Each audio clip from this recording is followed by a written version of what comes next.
Hello guys, ৰাতিপুৱা আহাৰখনৰ কাৰণে গাইছ উল্টাকে কৰিছিলো কথা মেডামে বহা চাটনি বনাবলৈ মচন ধৰি বিচাৰি আছে হল মচন ধৰি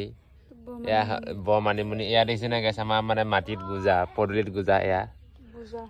গুজা গজিছে ক'ব লাগিব গজিছে ন কথাবিলাক উল্টা হৈছে লাষ্ট দিছে যে গাইছ আছে ন মোৰ চিনো খাওঁ কৰি আছে ময়ো খাওঁ কৰি আছো মাটি উঠাব লগা হৈ আছে গাইছ মোৰ ঘৰটো একদম পাহাৰ কৰি থৈছো মাটিয়ে কিন্তু কি হ'ব এটা মেডামে বহিয়াকে মোৰ চাটনি বনাই ভিটামিন খুৱাই ল'ব তাৰ পাছতে মানে কামখন হ'ব লাহে লাহে মানে ৰ'দ এনেকুৱা টান আছে গাইছ কিন্তু কাম কৰিব লগা হৈছে মোৰ কামখন হ'ব আৰু মানে কথাবিলাক ভিডিঅ' নবনাই নহয় উল্টা হৈ গৈছে গাইছ ক'ত যাবা এতিয়া বৰ্তমান ক'ত বিচাৰিবা